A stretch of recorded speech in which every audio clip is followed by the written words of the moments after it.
Ribeiro en su telaraña, de Alejandro Zambra. No es fácil fijar la cara de Julio Ramón Ribeiro, pues su apariencia cambiaba mucho de foto en foto. El pelo largo o corto o medio a crecer, con o sin cigarro, con o sin bigotes, y un gesto serio, o una leve sonrisa, o una imprevista carcajada. Es como si hubiera elegido despistar a los curiosos con disfraces rudimentarios. La cara de Ribeiro es la cara de un estudiante de leyes que despreciaba la abogacía, la de un limeño que quería vivir en Madrid, que en Madrid soñaba con ir a París, que en París extrañaba Madrid, y así, según las becas y las faldas, y sobre todo en busca de tiempo que perder escribiendo, en la soledad de Múnich o de Berlín o de París, de nuevo, por una larga temporada. La cara de Ribeiro es la cara de un solitario que amontonaba copas sucias y arrojaba las cenizas por el balcón. La cara de Ribeiro es la cara de un eterno convaleciente que nació en 1929 y murió en 1994, 2 años después de comenzar la publicación de La tentación del fracaso, el asombroso diario que escribió durante más de 4 décadas. Era, quizás, la persona más tímida que he conocido, ha dicho Mario Vargas Llosa, seguramente el escritor menos tímido del Perú. Enrique Vila Matas, en cambio, al conocer a Ribeiro enmudeció, y no de admiración, sino simplemente a causa del pánico que mi timidez y la suya habían provocado en mí. Ribeiro era un tímido que creía que los peruanos eran tímidos. Tememos al ridículo de una manera enfermiza. Nuestro gusto por la perfección nos conduce a la inactividad, nos fuerza a refugiarnos en la soledad y en la sátira. Escribe en su diario: mi vida no es original ni mucho menos ejemplar, y no pasa de ser una de las tantas vidas de un escritor de clase media nacido en un país latinoamericano del siglo XX, dice en su autobiografía. Incluso en las páginas más confesionales de su diario persiste un matiz impersonal que lo mantiene a salvo de la exhibición y del anecdotismo. Ribeiro escribe para vivir, no para demostrar que ha vivido. Un fragmento de 1977 es, en este sentido, revelador. La verdadera obra debe partir del olvido o la destrucción, transformación de la propia persona del escritor. El gran escritor no es el que reseña verídica, detallada y penetrantemente su existir, sino el que se convierte en el filtro, en la trama, a través de la cual pasa la realidad y se transfigura. Fue Ribeiro un gran escritor. A pesar de que buena parte de su diario permanece inédito, la última edición de Seix-Barral llega hasta 1978. La lectura de La tentación del fracaso revela que Ribeiro es uno de los mayores diaristas de la literatura latinoamericana. Sus cuentos, en tanto, le valieron tempranamente el título de mejor cuentista del Perú, aunque no faltó el chistoso que lo definió como el mejor escritor peruano del siglo XIX. En una anotación de 1976, evalúa con desencanto su destino literario: escritor discreto, tímido, laborioso, honesto, ejemplar, marginal, intimista, pulcro, lúcido. He allí algunos de los calificativos que me ha dado la crítica. Nadie me ha llamado nunca gran escritor, porque seguramente no soy un gran escritor. Le gustaba presentarse como un narrador de tercera división que alguna vez había metido un gol magnífico. Pero hay que decir que durante los últimos años de su vida jugó a estadio lleno, recibiendo gentilmente el acoso de sus admiradores. Los cuentos de Ribeiro se prestan al menudeo, al ojeo, al compás de los viajes en metro y de los inconfesables paréntesis laborales. Es difícil volver al trabajo tras recibir los pincelazos que Ribeiro preparaba con paciencia, a la siga de esa emotividad sobria de que habla Biers Echenique. Durante los años 60 y 80 Los cuentos de Ribeiro circularon bajo el título La palabra del mundo, que aludían a la representación de los marginados, es decir, a esos personajes riberianos por excelencia, débiles, arrinconados por el presente, víctimas de la modernidad. Como ha observado de nuevo Bridget Echenique, en sus cuentos Ribeiro aparece como un vallejo compasivo, clavado a la altura del suelo. El afán de retratar esa Lima triste y desigual coexiste desde un comienzo con una velada proyección autobiográfica que va cobrando nitidez no solo en sus cuentos, sino en el conjunto de su obra. Escribió novelas, teatro y proverbiales, como él llamaba sus digresiones históricas, además de valiosos ensayos de crítica literaria y 2 libros punzantes y extraños, como Prosas apátridas, 1975, y Dichos de Luther, 1989, que prepararon el terreno para el desembarco de la tentación del fracaso. Mientras sus colegas escribían las grandes novelas sobre Latinoamérica, Ribeiro, el orillero del boom, daba forma a decenas de cuentos simplemente magistrales que, sin embargo, no llenaban las expectativas de los lectores europeos. Y él lo sabía muy bien. El Perú que yo presento no es el Perú que ellos imaginan o se representan. No hay indios o hay pocos, no ocurren cosas maravillosas o insólitas. El color local está ausente, falta lo barroco o el delirio verbal, dice con calculada ironía. En Dichos de Luther, Ribeiro desliza una elegante salida a la pregunta de por qué ya no escribe novelas. Porque soy un corredor de distancias cortas. Si corro el maratón, me expongo a llegar al estadio cuando el público se haya ido. Alonso Cueto ha dicho en un artículo reciente que las novelas de Ribeiro suelen perder tensión e interés. De seguro pensaba en la liviandad forzada de los Geniecillos Dominicales, 1965, o en el escepticismo un poco agudo de Cambio de Guardia, 1976. Crónica de San Gabriel, 1960. En cambio, su primera novela es, con seguridad, una obra mayor. Es sobre todo una crónica, dice Ribeiro sobre esa novela, la crónica de una adolescencia imaginaria, de una familia extraña, de una tierra generosa y al mismo tiempo hostil, la crónica de un reino perdido. Ribeiro escoge la máscara de Lucho, un adolescente limeño que, en el curso de un año de vida lenta, es objeto de las veleidades de su prima Leticia y testigo de las injusticias de un mundo en trabajosa descomposición. La novela avanza a tientas, buscando un lenguaje preciso y cerrado. Al mirarla de cerca, comprobé asombrado que sus pupilas eran de una opacidad tan singular que la luz de los ventanales las iluminaban sin penetrarlas. El reino perdido de San Gabriel, dice en su diario, al terminar la novela, es el tiempo del escritor, los innumerables días de belleza que sacrifiqué por imaginar esas historias. En el diario de 1964 figura esta admirable definición de novela, que lo mismo serviría, sin embargo, para describir el proceso creativo de un cuento o de un poema. Una novela no es como una flor que crece, sino como un ciprés que se talla.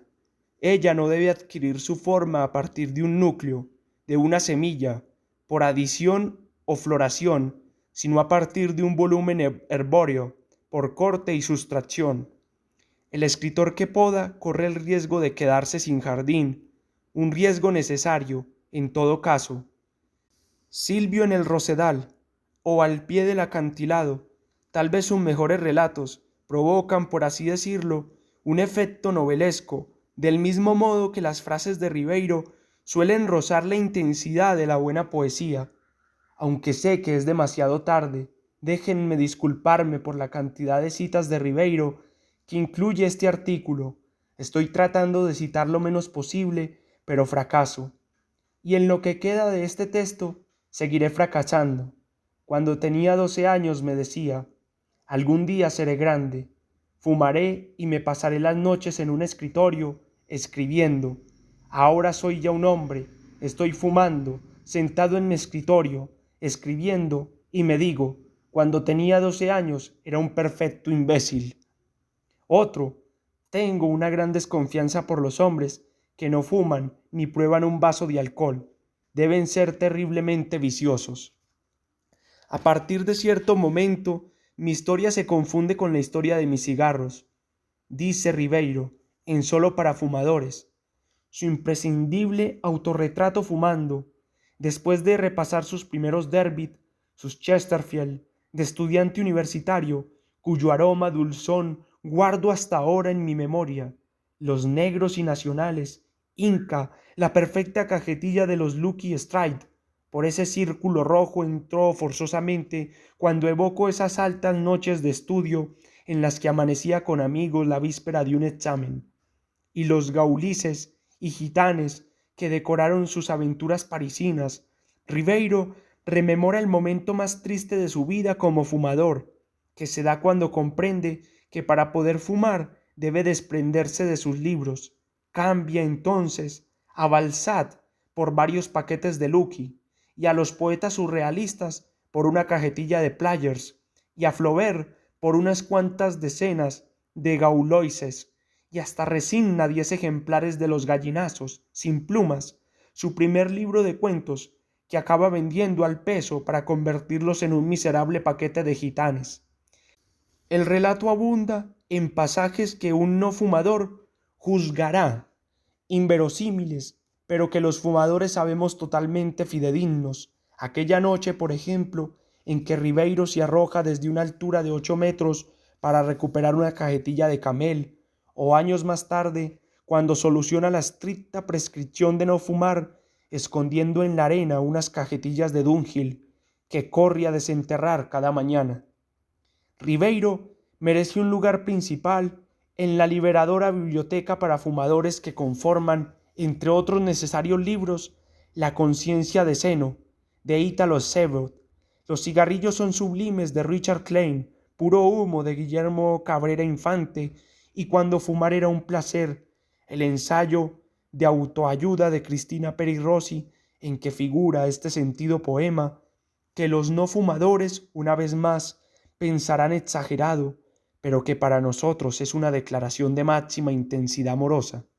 Dejar de fumar ha sido tan duro, tan doloroso, como dejar de amarte.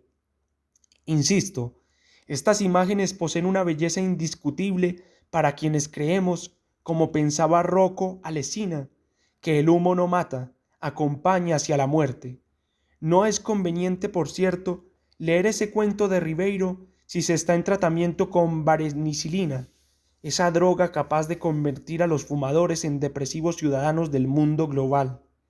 Conviene recordar, a propósito, testimonios de personas que, tras seguir exitosos tratamientos con champis, confesan un enorme desasosiego existencial.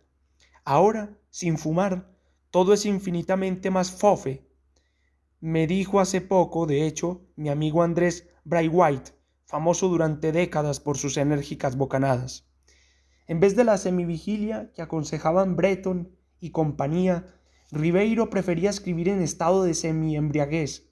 Me disculpo nuevamente, pero este fragmento de prosas apátridas, que podría comprenderse como una versión alcoholizada de Borges y yo, hay que citarlo entero. La única manera de comunicarme con el escritor que hay en mí es a través de la liberación solitaria. Al cabo de unas copas, él emerge y escucho su voz, una voz un poco monocorde, pero continua, por momentos imperiosa. Yo la registro y trato de retenerla hasta que se va volviendo cada vez más borrosa, desordenada, y termina por desaparecer cuando yo mismo me ahogo en un mar de náuseas, de tabaco y de bruma. Pobre doble mío, a qué pozo terrible lo he relegado, que solo puedo tan esporádicamente, a costa de tanto mal, entreverlo. Hundido en mí como una semilla muerta, quizás recuerde las épocas felices en que cohabitábamos, más aún, en que éramos el mismo y no había distancia que salvar, ni vino que beber, para tenerlo constantemente presente. Kafka es mi hermano. siempre lo he sentido, pero el hermano esquimal, con el cual me comunico a través de señas y ademanes, pero entendiéndonos, escribe Ribeiro. Más allá de la cercanía perceptible en algunos de sus cuentos fantásticos, la similitud, la hermandad de Ribeiro con Kafka aparece en plenitud en momentos de velado humorismo como el que sigue. Soy algo relativamente precioso y frágil. Quiero decir un objeto que ha sido duro y costoso fabricar. Estudios, viajes, lecturas, trabajos, enfermedades. Y por ello, lamentaría que este objeto no tenga la posibilidad de dar todo su rendimiento. Hacer una adquisición y tirarla por la borda es insensato. O en el siguiente fragmento que recuerda el Kafka de 11 hijos. Me temo que mi hijo haya heredado casi todos mis defectos, unidos a los de mi mujer, lo que ya sería demasiado. Con los míos hubiera sido suficiente para hacer de él un inteligente desgraciado. En órbita con el escepticismo del autor, los personajes de Ribeiro se relacionan de forma problemática con la historia. Es difícil decidir si su aquiescencia política correspondía a un imperativo moral o más bien fue construyendo sobre la marcha un traje a la medida. El germen del descompromiso político, que no social, de Ribeiro está en esta anotación de 1961, escrita después de redactar un manifiesto sobre el rol que debían jugar los escritores en el Perú. Más importante que 1000 intelectuales firmando un manifiesto virulento, es un obrero con un fusil. Triste papel el nuestro. Además, ¿qué sentido tiene? ¿Qué decencia puede haber en pergeñar esta declaración en París, escuchando a Armstrong y bebiendo un vaso de Saint-Emilion? En 1970, tras dejar su trabajo de una década en la agencia France Press, Ribeiro pasa a ocupar un puesto en la embajada y luego en la UNESCO, sobreviviendo hasta 1990 a las democracias y dictaduras de turno. Guillermo Niño de Guzmán, su editor y amigo, recuerda a propósito: el afán por mantener su condición diplomática puede entenderse por cuanto se trataba de su modus vivendi. Sus ingresos literarios eran insuficientes, pero ello le acarrió un coste excesivo: la pérdida de su independencia política. En sus diarios, Ribeiro deja espacio a algunas culposas reflexiones sobre la lealtad, pero prevalece el descrecimiento, tal vez la convicción de que las grandes gestas históricas constituyen un lapsus tras el cual recrudecen la medianía y la miseria. Las noticias que llegan de Latinoamérica lo afectan, pero muchísimas más lo afectan, y es el primero en reconocerlo. Sus largas temporadas hospitalizado y sus combates cuerpo a cuerpo con la página en blanco. Ante la noticia del golpe de Estado chileno, Ribeiro firma naturalmente los manifiestos de rigor, pero insiste en tomar distancia, en separar las aguas. En estos momentos, tirios y troyanos se unen, olvidan sus rencillas y obran en el mismo sentido, aunque debo reconocerlo, no con los mismos objetivos. El imperativo de la acción está reñido con su visión pesimista de la historia.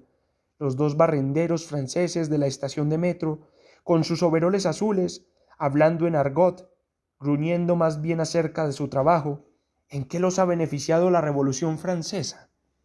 ¿Quién era entonces Ribeiro? Ribeiro era, como dice Tabucchi, que era Pessoa, un baúl lleno de gente. Es como si existiera en mí no uno sino varios escritores que pugnaran por expresarse, que quieren hacerlo todos al mismo tiempo, pero que no logran a la postre más que asomar un brazo, una pierna, la nariz o la oreja, alternativamente en desorden, abigarrados y un poco grotescos.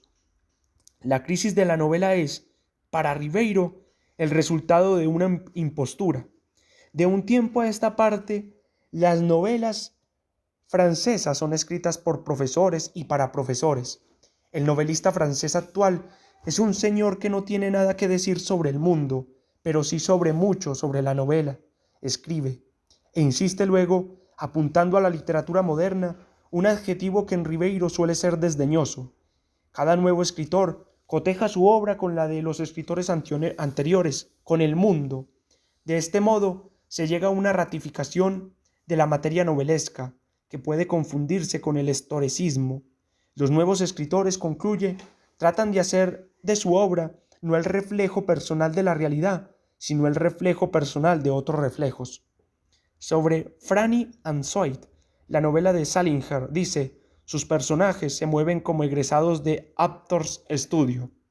Es decisivo este juicio sobre Carpentier, escrito después de leer las primeras 60 páginas del recurso del método.